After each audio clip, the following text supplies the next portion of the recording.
Hello everybody, and welcome back to my channel. So, as you know, my last two ride-along videos were very early morning, and if you didn't see how those worked out, go check them out. And if you want a hint, I haven't worked early morning since. It is now 5:06 p.m. and I have my first order of the night. It is Friday night, and I plan on working from 5 p.m. to 9 p.m. It is supposed to start storming later, around I think 7 p.m. So I'm hoping that that means there will be good orders coming through. Tonight, in 600 feet, turn right onto West 2E Avenue. Tonight there is a concert going on in my zone and a car show, so I do feel bad that those events might be stormed turn right out. onto West 2E Avenue. Okay, she's real out tonight. Let me lower that. So, yeah, like I said, a lot happening in my town tonight, but there are supposed to be storms, so I don't know if people are still going to go and hope that it doesn't storm, and then if they get rained out, maybe they will run home and place an order through Uber Eats or DoorDash. That's the hope. So, my first order is from a place called Bluefish Sushi. The customer spent $43, so I don't know if I should be expecting a hidden tip on the order. It was $6.75, and the mileage is only one. All right, I got cut off there. The order was $6.75 for 1.8 miles. I just dropped it off, and there was a little hidden tip. So base pay was $2.75, customer tip was $4.50, so $7.75. So all in all, $1 hidden tip. Not a bad way to start the evening, right? So, to be honest, it has been a while since I've worked a later evening shift, and I don't know what to expect. So I'm still trying to test out different time brackets in my market to see what's going on.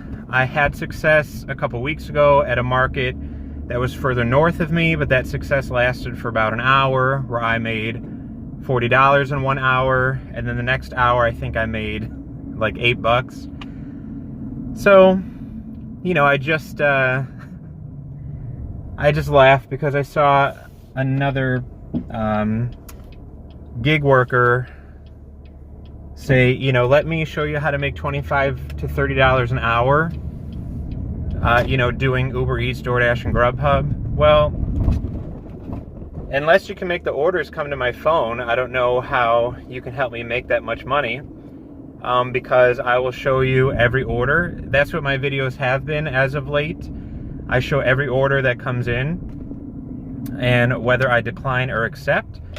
My car is older, so I am not a huge fan of high mileage orders. And yes, that's my own fault for the car that I'm driving right now, but that is my current situation. So I'm just trying to do the best with what I got, okay? Yeah, I just, you know, for those of you who watch the gig tubers, so to speak. I'm sorry, there are so many bumps right now. So those of you out there who watch other YouTubers, or gig tubers, as some of us call ourselves, why do you watch? What is the value that you get out of maybe watching a ride along, or watch somebody, you know, who could be 400 miles away from you, however many states over from you, and you watch them pick an order, decline an order? Why do we watch it? I know that I started watching YouTube as a sense of, you know, we don't have coworkers. So, you know, I know that if you want to talk about the gig economy, you kind of have to do it with other gig workers, otherwise they're not going to get it.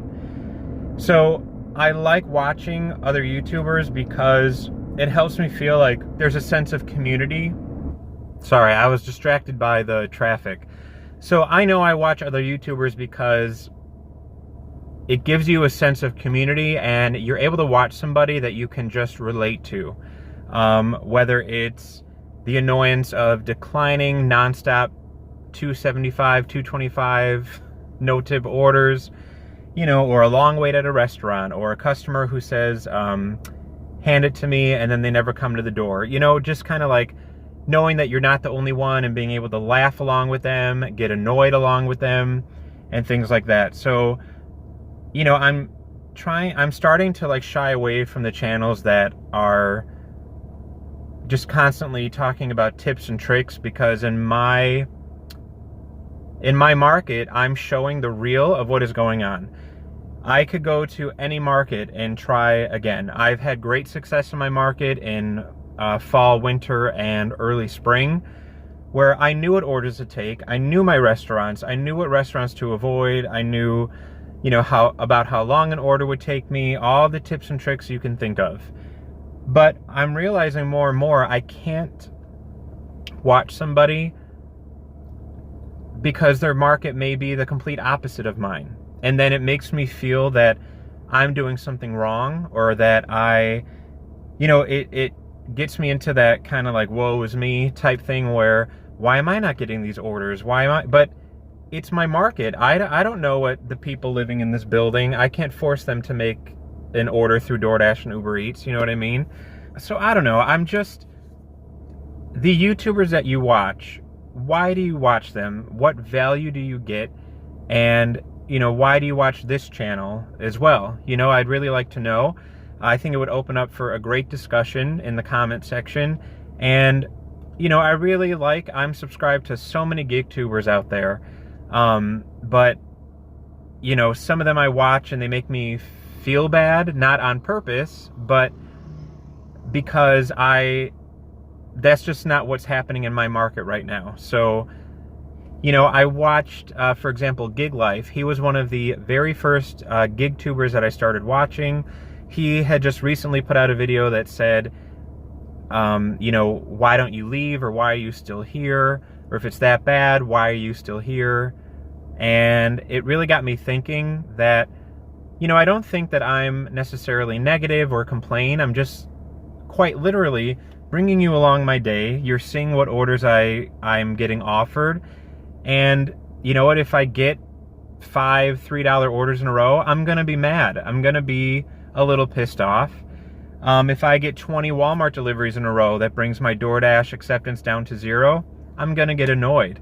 So, you know, if I got a $1 hidden tip, hey, $1 extra than what I was expecting, that's great. That's going to make me happy and put a little smile on my face. So, you know, meanwhile, I've been blabbing for so long, and I can't even see. Not one DoorDash has gone off since that drop off. I am in the middle of a hotspot. It's only 5:22, so it might be a little early for dinner on a Friday, I understand, but I'm going to give it my best shot. Uber Eats is on as well, and, you know, you haven't heard that lovely notification sound, so no Uber Eats is coming either. But I really just like watching the channels they can be fun, they can be positive, they can be negative. I'm not going to judge somebody if they have a rough day and they're feeling negative about it and need to vent. I'm all ears. Somebody who's having a great day and wants to show their earnings and say, you know, if I can do this, there's potential out there for you to do it. I want to watch it, and I am so thrilled for these other gig economy workers, not even on YouTube. I'm part of so many Facebook groups and Reddit groups, and people post their earnings, and I'm in shock. I can't believe it. And I know that to make the big money for where I am, hold on, I'm getting Chipotle. See, $3.75 for $1. Oh, you can't see that. And I can't talk. $3.75 for 1.2 miles. I can't do it. Now the base pay could be $2.75 with a $1 tip, but no.